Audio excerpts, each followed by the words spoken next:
Skirmish Season 10 Week 2 results are in, baby, and it's a very different picture than what we saw last week.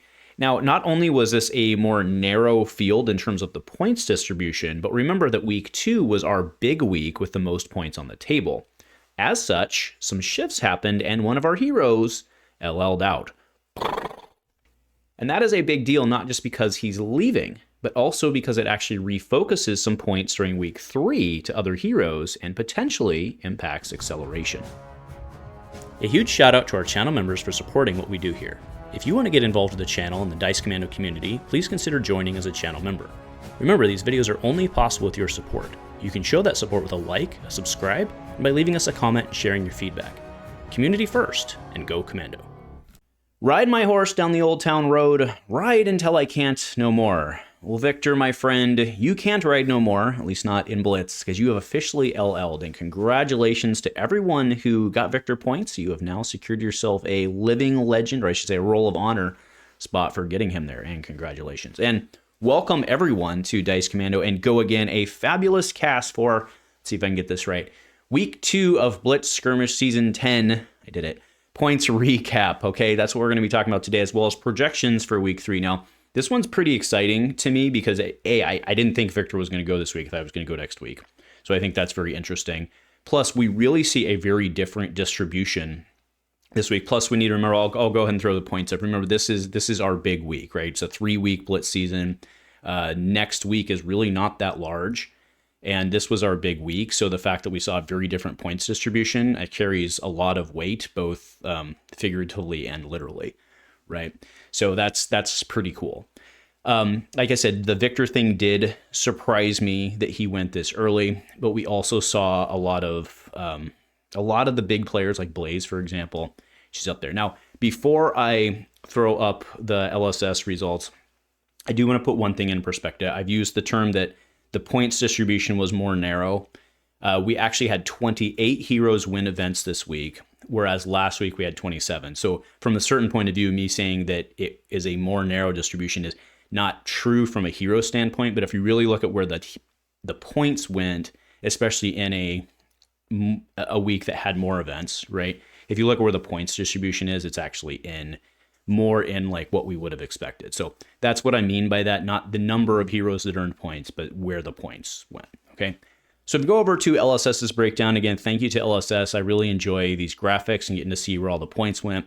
We had 20 Blazes, Blaze up at the top, 14 KOs. Remember, that's armed KO, right? That's the 5 be a 6 KO. So Victor LLing with only 13 victories, but that was enough to take him over, right? He crossed with 1,005, so 2 more events than he needed to LL, right? I mean, if he'd gotten 2 less, he'd be legal for Week 3. So very, very, very close there. Pretty cool. Zen at 8. Aurora, who was our leader from last week. But remember, our leader last week was 11, right? So 11 last week and now 7. Levia at 4, which continues to be interesting. Quickie P gets herself on the board. I was very surprised at that last week. Quickie P gets herself on the board. Verdance popping herself up into a 3. Prism and Prism Advent of Thrones. Again, they continue to be very balanced and split. Vincent also on 3. Little surprise Vincent's not doing a little better. ASC with 3, and then we have a 2 drop for Acilio, Enigma, Boltyn, Bravo, Florian, Terra, and then 9 other heroes at 1. Dorinthea, right? That's OG Dorinthea continuing to just edge ever closer, right? She's actually, now that Victor's gone, she's actually at the top of the LL board. Very interesting there. Continues inching ever closer. Riptide pulled one down. Bro. Dramai got one, which is interesting. Lexi, not surprising to me at all. There's a couple of cool Lexi builds out there. Database Dash pulled one down. We got a new moon on the board. It's actually not the first one, but good to see her on the board. New at 1, and then Yoji keeps doing his thing. And I probably missed one. Oh, I missed a huge one in there, which is KO Berserker Run. Now, he only got 1 this week. He got 4 last week, but that's the sleeper deck, I think, of the season. That's pretty freaking cool, and I think that's why. I think it's why Blitz is neat. Okay, so next week, just putting in a perspective, there are 68 events next week. So, right, about half of what we saw this week. Okay, so as I go ahead and pull up the spreadsheet, now what I did this time for the spreadsheet is I went all the way down, and what I'll show up first, and then I'll cut it down so you can kind of see it a little better. But I did include everyone who's earned points this season. Okay, and we are sorted top down based on who has earned the most points this season. That's why you see Blaze Firemind is actually at the top with 140 points earned this season. Okay, so yes, Victor was the one that went, but he's actually currently in third place of the most points earned. Aurora probably, well, I don't know, with only 68 events, Aurora could cross that next week. Remember, Victor will not be legal for week 3. Okay, so looking at the percentages of what folks have earned this season, Blaze is at 13%, Kayo's at 11%. Now, Victor's currently at 9.8% on the season, and remember, by week 2, he only needed 8.3%. So it's almost like, right? It's almost like he got it. Okay, it makes sense. And by almost, he totally got it, right? And that's how it works. Okay, so currently at 9.8%. Keep in mind that he will not finish at 9.8% because it'll continue to go down because others will earn points where he won't, right? So, but remember, he needed overall to get 6.5% of the field, so it's way over that. So he's got it. He's there. Now, we also see Zen continuing to do his thing, Zen trying to make his second run for the LL board.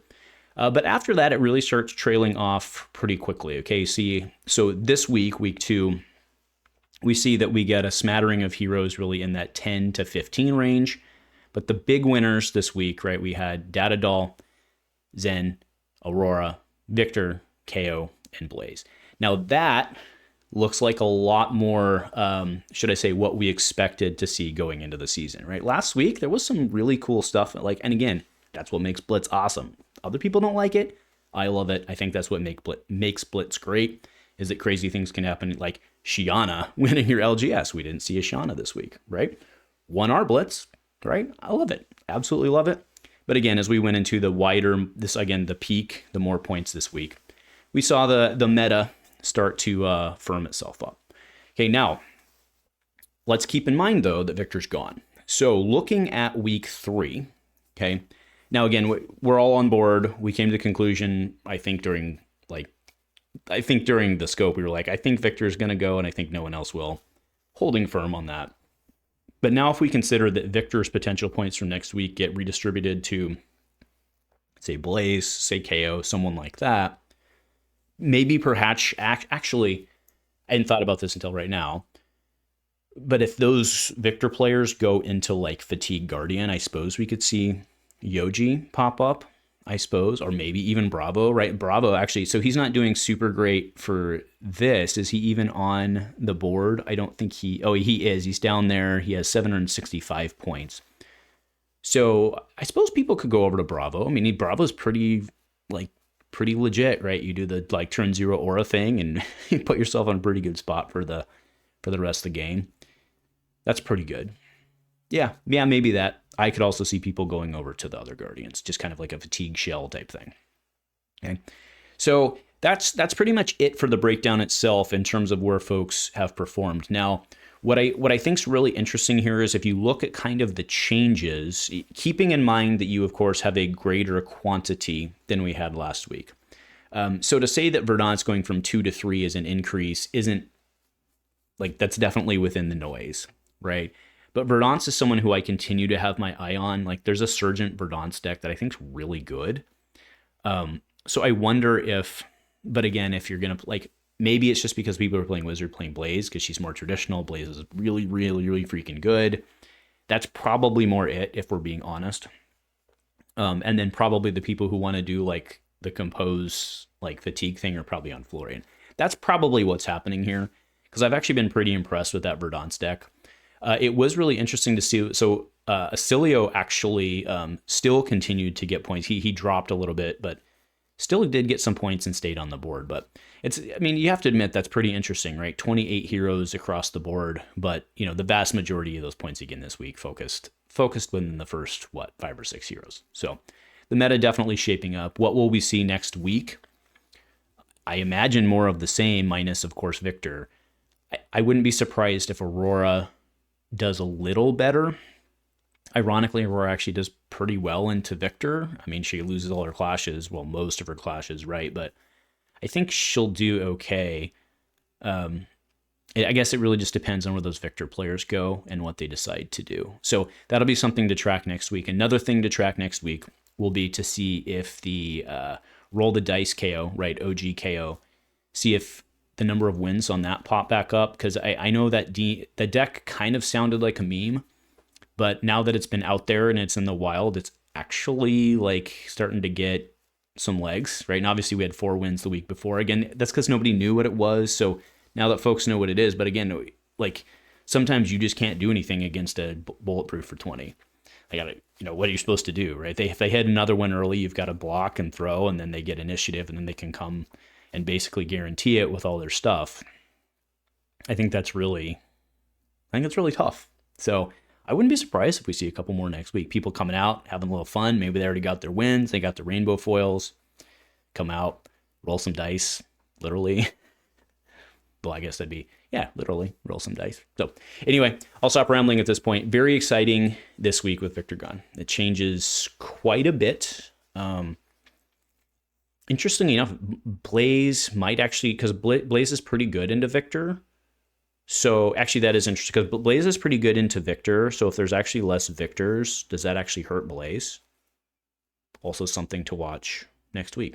So anyway, we will be back in 1 week's time with a recap for the final, or the end of the season, with the final numbers for the season.